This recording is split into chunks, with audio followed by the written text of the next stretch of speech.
శుభకార్యాలకు పూజార్ల కోసం వెతుకుతున్నారా? పూజారీస్.com లో అతి తక్కువ ధరలకే పూజార్లను ముందే బుక్ చేసుకోండి. వెంటనే కాల్ చేయండి. నమస్తే రమగారు. నమస్తే జయ. రమగారు, ముక్కోటి ఏకాదశి దగ్గరలోకి వచ్చేసాము. మరి ఆ రోజు యొక్క విశిష్టత, మనం ఏం చేయాలి, ఎట్లాగో స్వామివారిని ఎలా దర్శించుకోవాలి? ఉత్తర ద్వార దర్శనం చేస్తాం. ఈరోజు వైకుంఠ ద్వారాలు తెరిచుంటాయట. ఎవరెవరు స్వామిని ఈ రోజున దేవాలయ దర్శనం చేస్తారో, విష్ణువాలయాలు ఏ విష్ణువాలయాన్ని దర్శించినా కూడా మోక్షం వస్తుంది అని చెప్తారు. అంటే మళ్ళీ కార్తీక పురాణంలాగా ప్రశ్నలు ఉంటాయి. అప్పుడే వచ్చేస్తాయా, అలాగే వచ్చేస్తుందా, ఓసారి చూస్తే వచ్చేస్తుందా అని. ఓసారి చూస్తే రాదు, కానీ అవకాశం వస్తుంది. మనం ఒక ఊరు వెళ్ళాలి, బస్సు ఎక్కాలి. అవును, మీ ఇంట్లో ఉంటే బస్సు ఎక్కుతావు, నువ్వు బస్ స్టాండ్కి రావద్దు, రావాలిగా. బస్ స్టాండ్కి వస్తే 36 బస్సులు ఉంటాయి. ఏదో ఒక ఊరు వెళ్ళేందుకు ఒక మార్గం కనిపిస్తుంది, అంతేగా. అది అట్లా ఆలోచించాలి. అది అన్ని బస్సుల్లో ఏదో ఒక బస్సు నీది. నువ్వు మోక్ష ద్వారానికి బస్సు ఎక్కుతావా, ఇంకేదైనా పక్క ఊరికి బస్సు ఎక్కుతావా, అది వేరే కథ. మనకు కావాల్సినవి ఏవైనా. కర్మక్షయం జరుగుతుంది. మనం ఎన్నో రకాలు చేసుకొని ఉంటాం కదా, అవి తగ్గుతాయి. వాటిని ఖర్చు పెడతాం మనం. స్వామిని దర్శించడం వల్ల పుణ్యబలం పెరిగి కర్మక్షయం అవుతుంది, కర్మలు నశిస్తాయి. కాబట్టి తప్పకుండా ఈరోజు ఏకాదశి నాడు ఏం చెప్పబడిందో అది ఆచరించాలి. ఇప్పుడు ఏమిటి ఏకాదశి, ఏం చెప్పబడింది? ఏకాదశి అత్యంత విశేషమైన తిథి విశేషంగా చెప్తారు. తిథులు మనకి పాడ్యమి, ప్రతిపత్తు మొదలు పెట్టుకుని అమావాస్య తర్వాత వచ్చే తొలి రోజు నుంచి ప్రతిపత్తు అంటారు, లేదా పాడ్యం అంటారు. ఈ తొలి రోజు నుంచి 15 రోజుల పాటు వరుసగా తిథులు నడుస్తాయి, రోజుకొకటి. ఒక్కొక్కసారి ఆ తిథి చిన్నదవ్వచ్చు, ఒక్కో తిథి పెద్దదవ్వచ్చు. ప్రథమ తిథి మొదటి దాన్ని పాడ్యమి లేదా ప్రతిపత్తు, తర్వాత విధియ, తదియ, సవితి, పంచమి, షష్ఠి, సప్తమి, అష్టమి, నవమి, దశమి, ఏకాదశి. 10 రోజులు ఎట్లా ఉన్నా ఈ 11వ రోజు అత్యంత విశేషమైన రోజు చెప్తారు. ప్రతి తిథికి దాని విశేషం దానికి ఉంది. ప్రతి తిథికి ఈ తిథులన్నిట్లలో చతుర్దశి దాకా ఉన్న తిథులలో అత్యంత విశేషమైన తిథి, మనకి మోక్ష మార్గాన్ని చూపించేది ఏకాదశి. ఈ ఏకాదశి అనే తిథి స్వరూపము సాక్షాత్తు విష్ణువంశ సంభూత. విష్ణుమూర్తి మురాసురుడనే ఒక రాక్షసుడితోటి యుద్ధం చేసి, ఆ యుద్ధకాలంలో వాడెప్పటికీ మరణించకపోతే అతను జలాశయంలో దాక్కుంటే ఈయన ఒక గుహాంతర భాగంలో నిద్రించాడట, అలసిపోయి.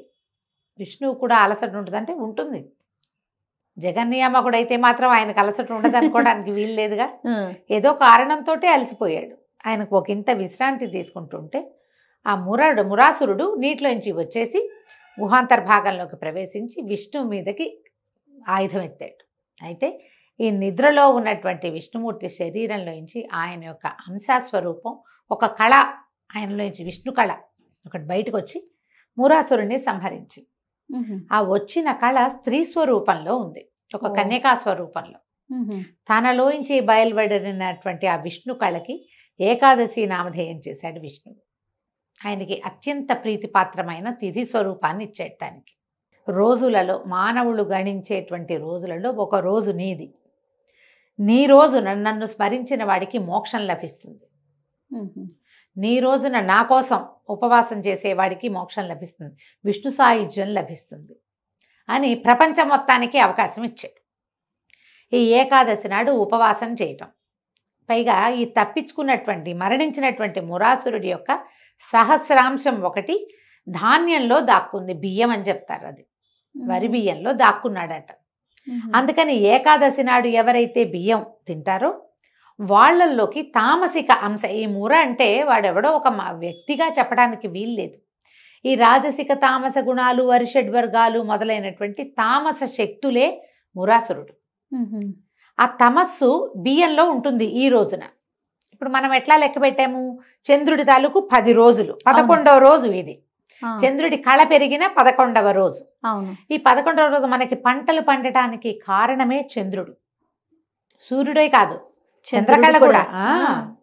చంద్రకళ కూడా పంటలు పండటానికి మనకి వాతావరణంలో ఉండే తేమ శాతం చంద్రుడిది, తేమ, ఆ తడి, మాయిశ్చర్ చంద్రుడి వల్ల వస్తుంది.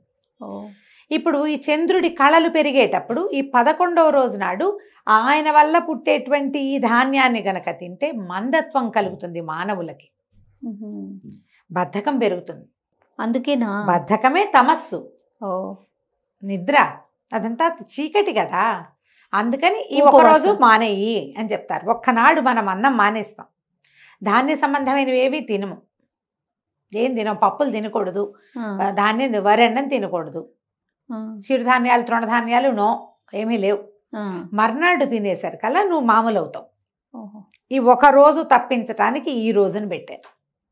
10వ నాటికి దాంట్లో వచ్చేటువంటి ఆ ప్రత్యేకమైన తమస్సుని జయించటానికి ఈ మన ఏకాదశి నాడు ఏమి తినకండి, ద్వాదశి నాడు అన్నదానం చేస్తాం, మనము తింటాము, ఇతరులకి భోజనం పెడతాం. ఇది మంచిది. ఇదంతా ఒక లెక్క ప్రకారం ఈక్వేషన్ ఏదో డిఫరెంట్ గా లేదు. మనము ఆరోగ్యపరంగా చాలా మంచిది ఫాస్టింగ్ ఉండాలనుకుంటాం, దీని వెనకాల ఆధ్యాత్మికత ఉంది, సైన్స్ ఉంది, సైన్స్ కూడా ఉంది.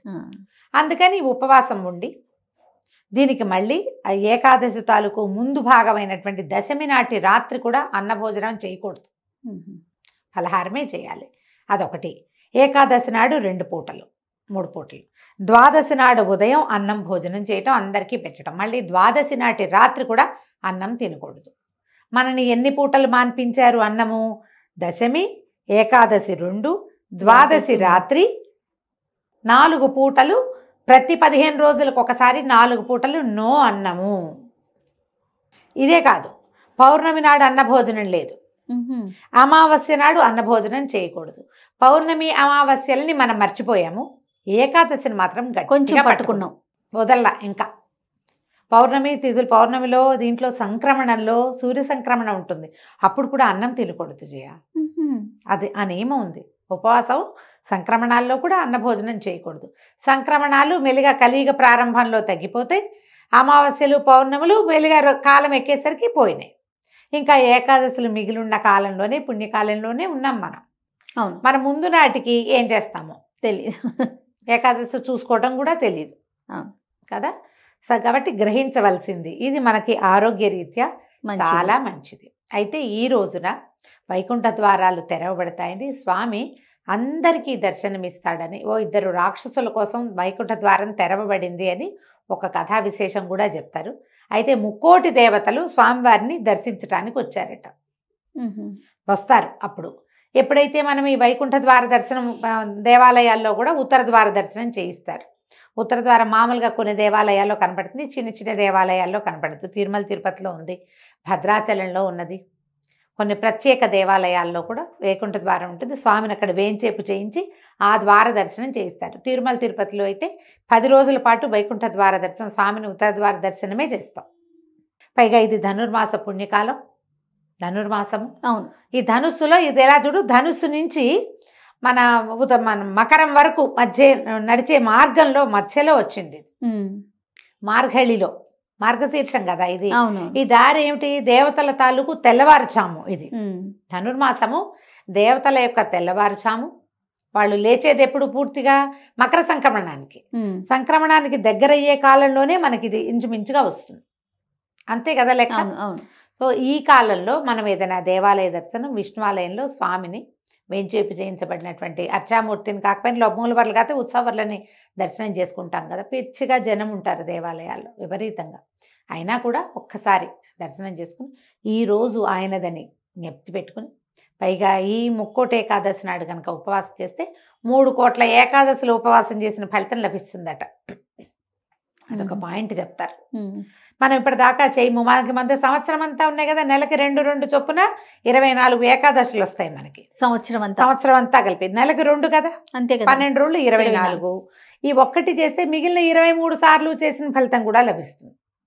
ఈసారి శనివారం కూడా 23వ తారీఖు డిసెంబర్ 23 శనివారం నాడు వచ్చింది.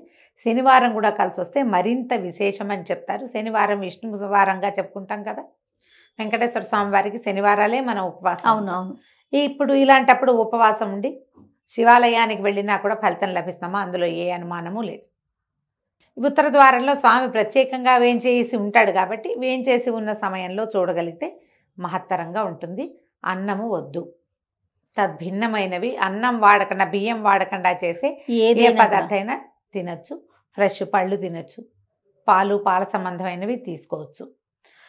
జబ్బుగా ఉన్నవాళ్ళు, అనారోగ్యస్తులు, పెద్దవాళ్ళు, గర్భిణులు, గర్భవతులు, వీళ్ళు ఉండకపోవటమే మంచిది. భగవద్ ధ్యానం చేసుకోండి. ఉపవాసం అంటే భగవంతుని సమీప వసనము, అక్కడ నివసించటము. ఆహారం మానేసే కాదు, మిగతా ఆహారం అవసరమైందని తీసుకున్నా ఈ రోజున దుర్భాషలాడటము, కొట్లాడటము, పోట్లాడటము, అనవసరమైన పనులు చేయటము, ఏవైనా చేయకూడనివి. ఇందులో మన ఏం చెప్తారంటే దాంపత్యంలో పాల్గొనకూడదు, బ్రహ్మచర్యంలో ఉండాలి, అవన్నీ నియమాలు ఉన్నాయి.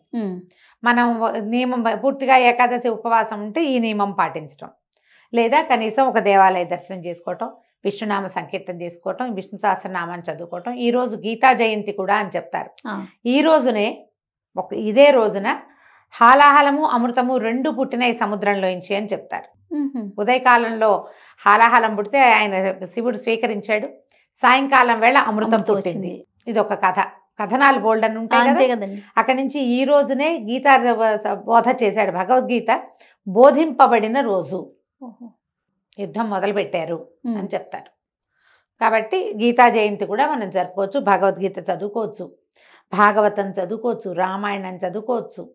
ఏదైనా సరే భగవంతునికి గుణకథనం చేసేటువంటి ఏ కథా విశేషాన్నైనా వినచ్చు, చదువుకోవచ్చు, చెప్పచ్చు, స్తోత్రపారాయణ చేసుకోవచ్చు, విష్ణునామ సంకీర్తన, హరే రామ రామ రామ హరే హరే, హరే కృష్ణ కృష్ణ కృష్ణ హరే హరే. ఈ ఒక్కటైనా రోజంతా అనుకోండి, ఖాళీగా ఉన్నప్పుడు స్మరించుకోవటము.